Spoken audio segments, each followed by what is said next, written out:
teman-temanku semuanya, dimanapun kalian berada. Semoga teman-teman selalu dalam keadaan yang sehat dan selalu dimudahkan dalam mencari rezeki. Berjumpa kembali bersama channel Ruang Imajinasi, channel yang berisikan tentang konten cerita romantis yang diberi latar belakang berupa video pemandangan alam. Pada kesempatan kali ini di hari Kamis tanggal 2 Januari tahun 2025. Untuk kali ini saya masih melanjutkan kisahnya si Asep ya teman-teman, yang saat ini sudah sampai di episode ke-49. Dan sebelumnya saya ucapkan banyak-banyak terima kasih kepada teman-teman yang telah mengikuti cerita ini dari awal episode sampai saat ini. Dan seperti biasa, di sini nanti saya akan memberikan beberapa cuplikan alur ceritanya. Jika teman-teman merasa terganggu dengan adanya suara yang saya berikan, silahkan dikecilkan atau dimatikan tombol volumenya. Karena saya memberikan suara seperti ini memang sangat penting bagi konten seperti yang saya miliki ini. Jadi mohon untuk dimaklumi. Dan untuk kisah di episode kali ini bermula sewaktu Asep menemui seorang klien. Dan sekitar jam 5:30 Asep sudah menuju daerah perbukitan.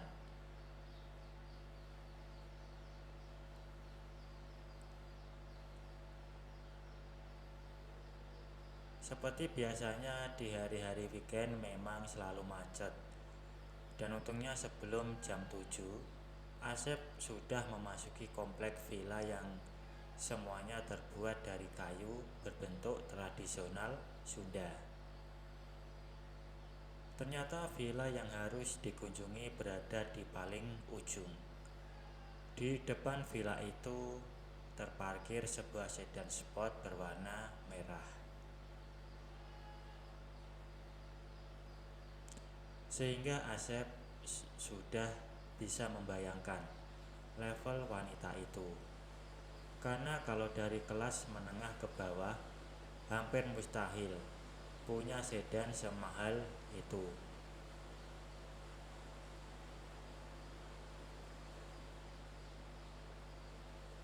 Asep kemudian memarkir mobilnya di samping sedan merah itu, lalu turun dari mobil dan melangkah menuju pintu depan yang sudah terbuka.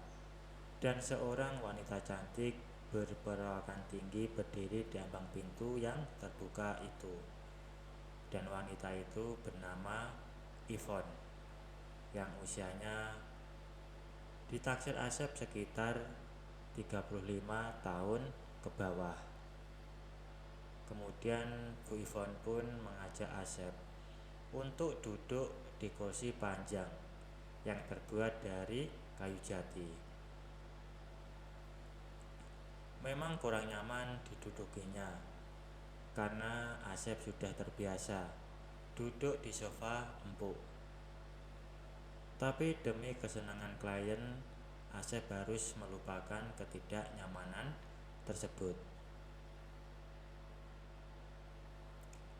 Dan ternyata Bu Yvonne ini mengajak bertemu dengan Asep bukan karena ingin mewujudkan keinginannya, namun ada tujuan lain. Bahwasanya Bu Yvonne ingin punya momongan.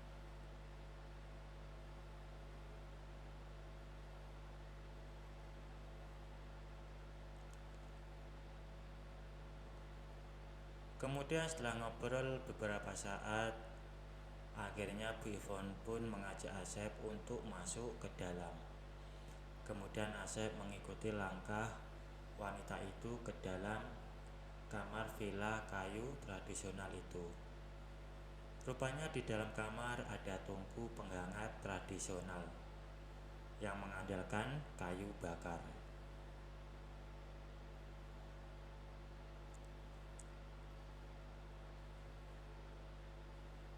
Dan setelah acara awalan itu dirasa cukup, Asep pun segera memulai acara yang sesungguhnya.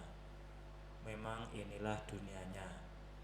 Dunia untuk menyenangkan hati wanita dalam beragam usia dan status. Ada yang gadis, ada yang janda, ada pula yang bersuami seperti Bu Ivon itu. Semuanya harus ia senangkan. Mumpung usianya baru 19 tahun. Kalau usianya sudah di atas 30 tahun, mungkin ia takkan seperti ini. Apalagi kalau sudah 5 tahun ke atas. Kelebihan itu mungkin hanya tinggal kenangan belaka. Dan keesokan paginya Bu Ivon curhat pada Asep tentang orang tuanya yang kaya raya, tentang suaminya yang awalnya cuma pengangguran, lalu dimodali oleh orang tua Bu Ivon, dan banyak lagi yang diceritakan olehnya. Meski semua itu ranah pribadinya.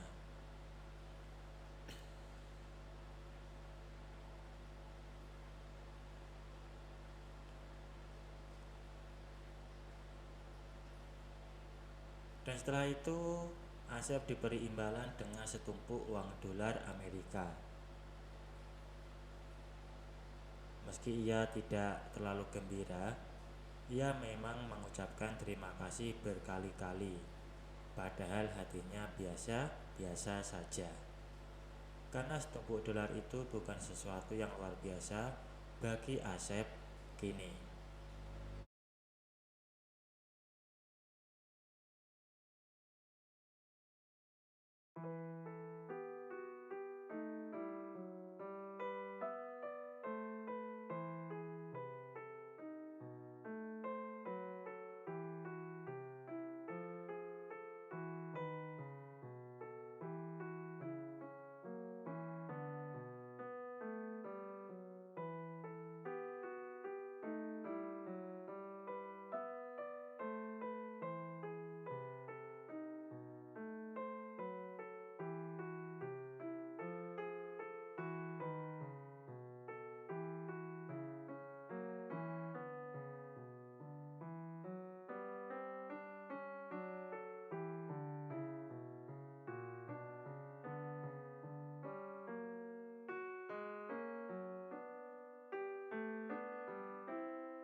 Sudah 2 minggu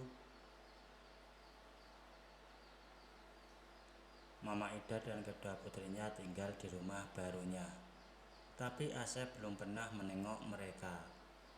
Karena itu pada suatu sore menjelang malam, Asep bersiap-siap untuk menuju rumah baru mereka. Sengaja Asep tidak menghubungi mereka dahulu, supaya kedatangannya jadi kejutan buat mereka. Ketika mobilnya tiba di depan rumah itu, hari sudah mulai gelap.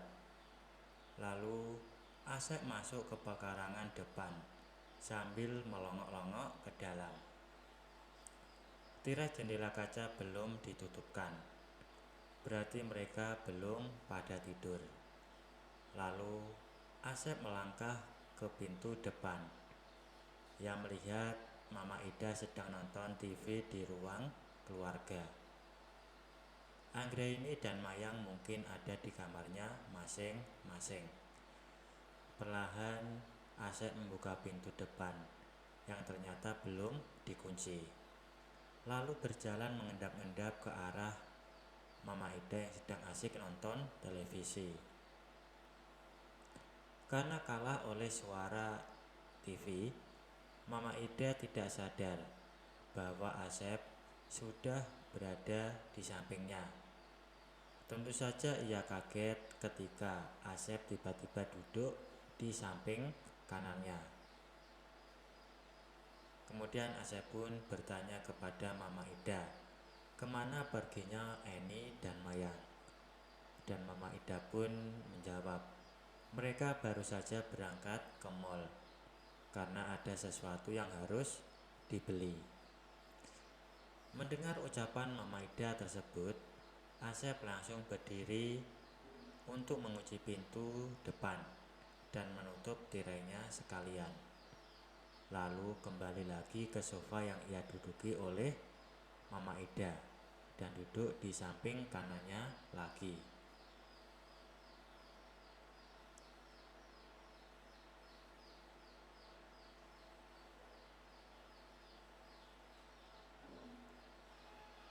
Ketika acara itu sudah dimulai, tiba-tiba Asep melihat sesuatu yang mengejutkan. Mayang dan Anggraini muncul dari pintu samping dalam keadaan basah kuyup. Mungkin mereka kehujanan dan masuk lewat pintu samping karena pintu depan dikunci. Tirainya pun sudah dia tutupkan tadi. Mereka muncul dari belakang Mama Ida yang tengah bekerja. Mereka meletakkan telunjuk di depan mulutnya masing-masing sebagai isyarat agar Asep jangan membuat Ida menyadari kehadiran mereka. Asep mengangguk saja. Mama Ida tetap asik bekerja tanpa menyadari kehadiran kedua putrinya yang sudah duduk bersila di atas karpet di belakang Mama Ida.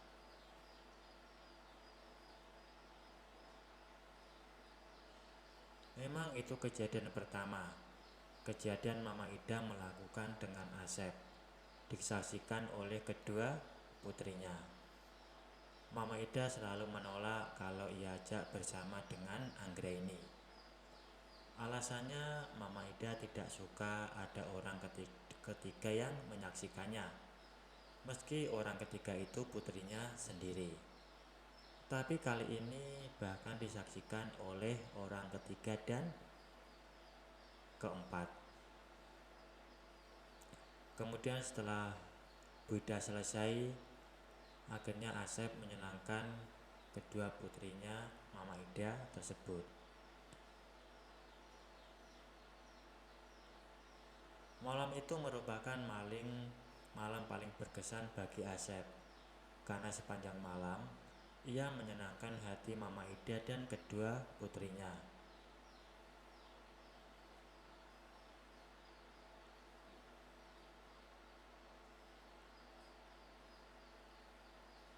Dan akhirnya mereka tertidur dengan nyenyaknya. Tentu saja peristiwa indah itu akan ia kenang sepanjang hayat di kandung badan.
Keesokan paginya Asep terbangun ketika Mama Ida dan kedua putrinya sudah bangun duluan dan pada sibuk di dapur. Asep pun turun dari bed dan melangkah ke dalam kamar mandi. Setelah mandi sebersih mungkin, tiba-tiba datang WA dari Mama Lani yang isinya mengabarkan bahwasanya Asep disuruh pulang karena Mama Lani mau melahirkan. Lalu Asep bergegas keluar dari kamar Mama Ida dan menghampiri calon mertuanya yang sedang masak di dapur, dibantu oleh Mayang dan Anggraini. Setelah pamit kepada mereka bertiga, Asep sudah melarikan sedan menuju rumahnya sendiri. Rumah megah hadiah dari Tante Saron itu. Memang ia sangat bersemangat kali ini karena istri ayahnya mau melahirkan. Mama Lani menyambut kedatangan Asep dengan wajah ceria.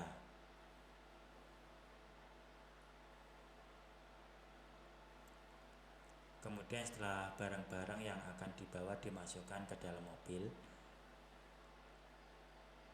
sedan Asep pun sudah meluncur di jalan aspal.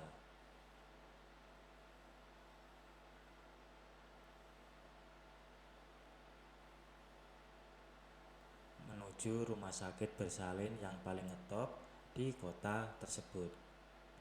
Asep hanya mengantarkan sampai pintu ruangan pemeriksaan, lalu menunggu di kursi tunggu yang tak jauh dari pintu itu.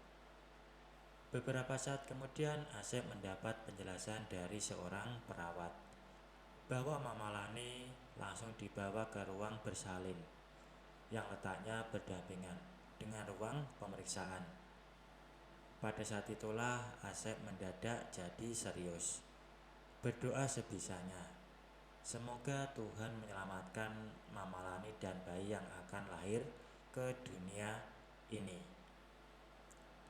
Untuk menghilangkan kesal karena harus menunggu sampai persalinan selesai, Asep melangkah ke depan rumah sakit untuk nongkrong di kafe yang letaknya nyaris berdampingan dengan rumah sakit, hanya terhalang oleh sebuah kantor saja. Baik teman-teman, mungkin untuk cuplikan ceritanya saya akhiri sampai di sini. Kalau ada salah pengucapan maupun penulisan, saya minta maaf yang sebesar-besarnya. Semoga teman-teman dapat terhibur dengan cerita yang kali ini saya sajikan, dan nantikan kelanjutan ceritanya hanya di lain kesempatan. Saya ucapkan selamat beraktivitas ya, dan terima kasih.